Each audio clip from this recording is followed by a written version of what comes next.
भाई साहब, क्या आपने कभी सोचा है कि जहां 1 रुपए का सिक्का आपको चाय की दुकान पर इज्जत दिलाता है, वहीं सोमालीलैंड में ये रुपए सब्जी की तरह किलो के भाव बिकते हैं। हाँ, आपने सही सुना, रुपये किलो में। चलिए आपको सोमालीलैंड की गरीबी, भुखमरी और वहां की जुगाड़ू लाइफ की कहानी बताते हैं, एकदम देसी और मजेदार अंदाज में। तो भाई, सोमालीलैंड में रुपया नहीं, नोट किलो के हिसाब से बिकते हैं। मान लीजिए, आप बाजार गए और बोले, भैया 2 किलो नोट दे देना। अब ये नोट कोई काले धन का खेल नहीं है, बल्कि सोमालीलैंड की करेंसी इतनी कमजोर हो चुकी है कि लोग नोट गिनने की बजाय उसे तोलकर खरीदते हैं। जरा सोचिए, जब आप सब्जी वाले को नोट तौलने के लिए तराजू पर रखते हैं, तो कैसा महसूस होगा। एक भारतीय रुपए की कीमत लगभग 85 से 90 सोमाली शिलिंग है, यानी यहां का नोट कागज से भी सस्ता है। अब जानते हैं क्यों है इतनी भूखमरी। भाई, भूखमरी की सबसे बड़ी वजह है गरीबी, बेरोजगारी और संसाधनों की कमी। और तो और सरकार को लगा रुपए ज्यादा छाप दो, गरीबी कम होगी। फिर क्या सरकार ने दिन रात मेहनत करके रुपए छापने में लग गई। पब्लिक से 10 गुना ज्यादा रुपए सरकार ने छाप दिए। संसाधन के नाम पर था तो बस ठेंगा। अब कौन समझाए इस सोमालिया की सरकार को। रुपए तो आ गए मार्केट में, लेकिन इनके पास ना खाने की चीज ना पीने का पानी अपना था, और देशों को पता चला तो सब मिलकर इनके करेंसी को कमजोर कर दिए। सोमालिया की जनता मजबूर हो गई कि भैया 1 किलो रुपए ले लो और 1 किलो टमाटर दे दो। सोमालीलैंड में खेतीबाड़ी नाम की चीज लगभग खत्म है। यहां खाने पीने का सामान या तो इंपोर्ट करना पड़ता है, या लोग स्थानीय रेस्तरां में अपनी भूख मिटाने के लिए किसी अमीर इंसान का वेटर बनते हैं। यहां न पेट्रोल है, न सही सड़कें, और न ही पक्के घर। लोग झोपड़ियों में रहते हैं और दिन भर सिर्फ यही सोचते हैं कि अगला खाना कहां से आएगा। अब बात कर लेते हैं, इनकी रोजमर्रा की जिंदगी कैसी है। सोमालीलैंड में लाइफ जुगाड़ू है भाई।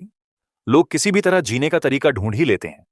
यहां दिन की शुरुआत होती है चाय और रोटी से, और वही रोटी शाम तक की भी दावत बन जाती है। यहां बिजली नहीं होती, तो मोबाइल चार्ज करने के लिए लोग किसी दुकान पर 1 से 2 किलो नोट देकर चार्जिंग करवा लेते हैं। एकदम जुगाड़ू स्टाइल में जिंदगी चलती है। अब अगर आपको गाड़ी खरीदनी है, तो सोचिए कितना पैसा देना होगा। सोमालीलैंड में एक कार की कीमत है लगभग 5 लाख सोमाली शिलिंग, जो भारतीय रुपए में सिर्फ 5 से 6 हजार होती है। यानी अपने गांव की ऑटो रिक्शा खरीदने में जितना लगता है, उतने में यहां पूरी गाड़ी आ जाती है। लेकिन भाई, गाड़ी खरीदना आसान है नहीं है, क्योंकि यहां इतने रुपए इकट्ठा करने में लोग असफल होते हैं, और पेट्रोल भरवाना मुश्किल। पेट्रोल के दाम सुनकर आपके होश उड़ जाएंगे। अब आपको बताते हैं यहां थिएटर हैं या नहीं। भाई, थिएटर तो दूर की बात है, यहां टीवी देखना भी एक लग्जरी है। लोग ज्यादातर वक्त खाली बैठकर गप्पे हाँकते हैं या बच्चे खेलते रहते हैं। फिल्म देखने के लिए लोग ट्रक के पीछे बड़े बड़े पर्दे लगाकर गांव वालों को बुलाते हैं। एकदम देसी स्टाइल का ओपन थिएटर।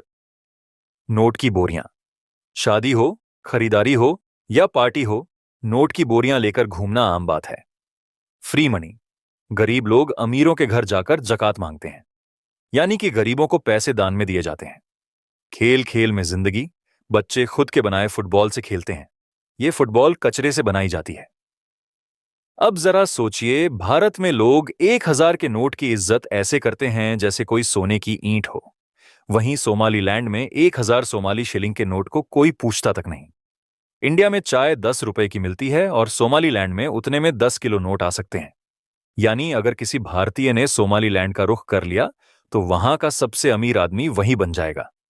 भाई, मजाक अपनी जगह है, लेकिन सोचिए कि गरीबी और भुखमरी कैसे इंसान को झुकने पर मजबूर कर देती है। सोमालीलैंड के लोग हर दिन अपने अस्तित्व की लड़ाई लड़ते हैं। अगर आपके पास खाने की थाली है, तो इसे भगवान का वरदान समझिए। तो ये थी सोमालीलैंड की फनी लेकिन इमोशनल कहानी। अगर आपको ये वीडियो मजेदार लगी, तो लाइक करिए, सब्सक्राइब करिए, और हां, कमेंट में बताइए कि आप सोमालीलैंड जाकर क्या खरीदना चाहेंगे, गाड़ी, घर या फिर नोट की बोरियां। चलो, अब अगली वीडियो में मिलते हैं। तब तक याद रखना, नोट गिनो नहीं, तोलो।